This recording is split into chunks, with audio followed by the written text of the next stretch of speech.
Haryana at 9 PM news channel में आपका स्वागत है। आइए आपको कराते हैं खबरों से अपडेट। 50 यात्रियों का जत्था खाटू श्याम के लिए हुआ रवाना। तीर्थ यात्रियों का एक जत्था बस से खाटू श्याम धाम रवाना हुआ है। खाटू श्याम के प्रति श्रद्धा रखने वाले श्रद्धालुओं की संख्या खरखुदा क्षेत्र में निरंतर बढ़ती जा रही है। इसके प्रति बढ़ती धार्मिक भावना के चलते भक्त भजन सामूहिक रूप से उनके धाम जाने लगे हैं। इसी कड़ी में करीब 50 यात्रियों को लेकर एक बस देर सायं खरखुदा से खाटू श्याम धाम के लिए रवाना हुई। तीर्थयात्री अमित खुराना, अभिषेक, रजनीश उर्फ डब्बू, सबीर, मोहित, दीपक, संदीप, सौरभ, राजीव आदि ने बताया कि आस्था के सैलाब के चलते वे रिंगस से बाबा के धाम तक निशान अर्थात ध्वजा के साथ पैदल ही जाएंगे। खाटू श्याम के दर्शन के बाद उनका धार्मिक स्थल सालासर धाम जाने का कार्यक्रम है। जय श्री श्याम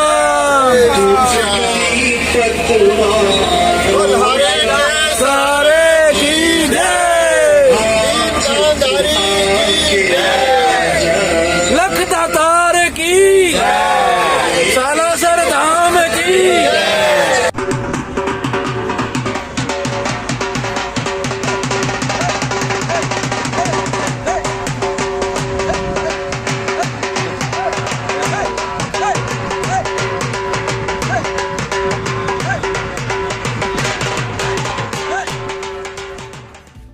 हवन के साथ नए सत्र की शुरुआत। सोमवार को कन्या महाविद्यालय में नए सत्र की शुरुआत हवन यज्ञ करके की गई। हवन यज्ञ राहमीर कुंडू द्वारा मंत्रोच्चार करके संपन्न कराया गया। हवन यज्ञ में प्राचार्य डॉक्टर सुरेश बुरा, शिक्षकों व छात्राओं ने आहुति डाली। इस अवसर पर प्राचार्य डॉक्टर सुरेश बुरा ने छात्राओं को संबोधित करते हुए कहा कि जिस तरह मंगल कार्य करने के लिए हवन यज्ञ किया जाता है, उसी तरह विद्यार्थी उच्च शिक्षा प्राप्त करके अपने भविष्य को सुखमय बना सकते हैं। उन्होंने प्रथम वर्ष BA, BCom, BCA में दाखिला लेने वाले छात्राओं का स्वागत करते हुए महाविद्यालय के नियमों की जानकारी दी। इसके बाद अलग अलग विषयों के प्राध्यापकों ने women cell, red safety club, red ribbon club, NSS sports club आदि के बारे में भी विस्तार से जानकारी दी। खरखुदा के किसान रामफल कोच का कहना है कि पहले तो बारिश के कारण जो पानी खड़ा हुआ था उसे फसल से निकालने में सरकार नाकाम रही।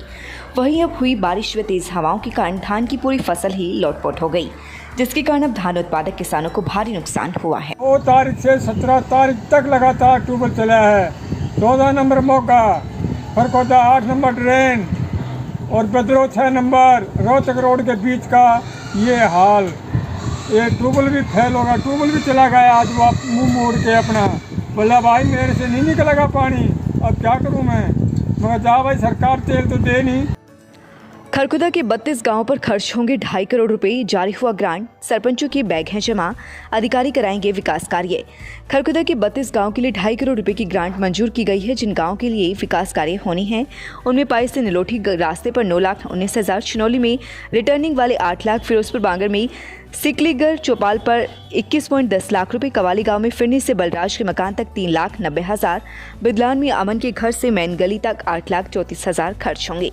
मौजमनगर रिटर्निंग वॉल पर 5,98,000 रुपये, नसीरपुर चोलका में बलवाल के मकान से फिरनी तक गली निर्माण पर 9,87,000 रुपये, फरमाना में राज सिंह के मकान से फिरनी तक गली निर्माण पर 8,23,000 रुपये, फतेहपुर में PWD रोड से SC चौपाल तक गली निर्माण पर 8,64,000 रुपये, गढ़ी सिसाना में मंदिर के साथ वाली गली पर 7,35,000 रुपये, गोपालपुर राजान पाना की SC बस्ती की गली पर 7,16,000, झरोटी में मंदिर से माइनर तक रास्ते पर 7,89,000 रुपये, झरोट में 10,41,000 रुपये, चांदिर के मकान से नरेश के मकान तक खर्च होंगे।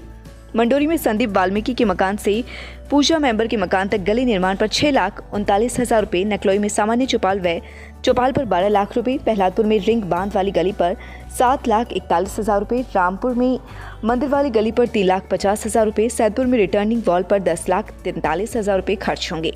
इसके अलावा शहरी में PWD रास्ते पर 5.90 लाख रुपए खर्च किए जाएंगे। सलाना में जिम हॉल पर 13,60,000 रुपये खर्च होंगे। सोहटी में जोहड़ के रास्ते से मार्ग तक 6,50,000 रुपये, तुर्कपुर में गली निर्माण पर 5,80,000 रुपये खर्च होंगे।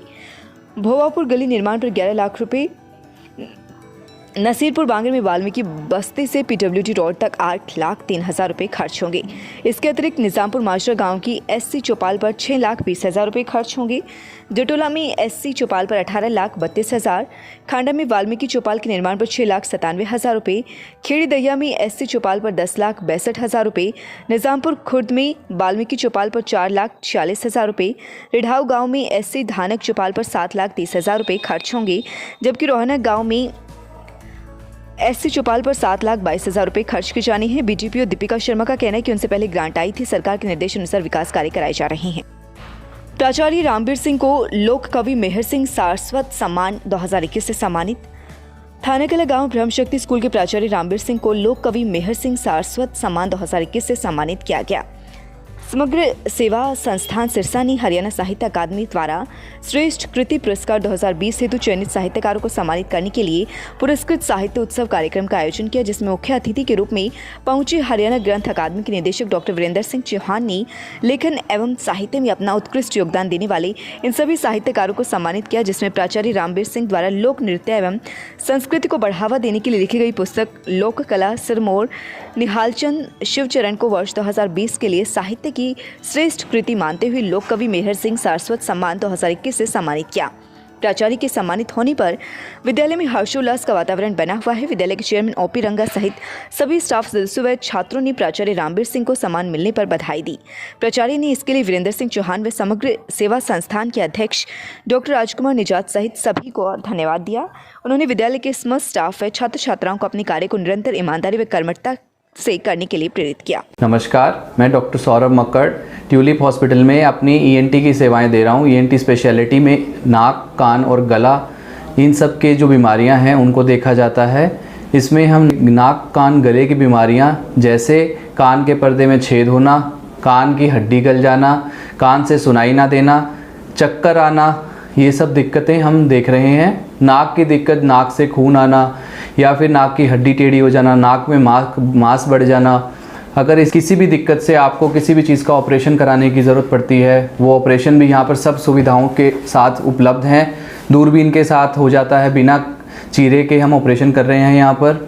गले के लिए टॉन्सिल का ऑपरेशन हो गया, एडिनॉइड्स के हो गए, जो नाक के पीछे मांस बढ़ जाता है, बच्चों में एडिनॉइड्स बोलते हैं, जिसकी वजह से बच्चा मुंह खोलकर सोता है, वो सब दिक्कतें। बच्चे के अंदर, गले के अंदर टॉन्सिल जब बढ़ जाता है तो उसको निकालने की ज़रूरत पड़ती है। कभी कभी बच्चे की ग्रोथ नहीं हो पाती है, वो उस चीज़ के लिए ऑपरेशन करने की ज़रूरत पड़ सकती है। वो ऑपरेशन करने की सुविधा वो भी हम लेज़र से या फिर नॉर्मल प्रोसीजर से भी कर सकते हैं। जैसे भी जो भी सुविधाएं हैं, आधुनिक सब सुविधाएं हैं, वो सब यहाँ ट्यूलिप हॉस्पिटल में उपलब्ध हैं। मैं यहाँ पर सुबह 10 बजे से 1 बजे तक की ओपीडी सुबह के समय करता हूँ और शाम को 5 से 7 की ओपीडी कर रहा हूँ। स्वागत है आपका Saini health care pharmacy, a complete health care centre में। हमारे यहाँ अंग्रेजी, देसी व पशुओं की दवाइयाँ, cosmetics, green tea, surgical items, हर प्रकार की vaccine, food supplements, streamer, hair dryer आदि, wheelchair, thermometer, nebuliser, sugar machine wholesale rate पर मिलती है। लगातार खबरों से अपडेट रहने के लिए चैनल को सब्सक्राइब जरूर करें। समाचार व विज्ञापन के लिए नीचे दिए गए नंबरों पर संपर्क करें। धन्यवाद।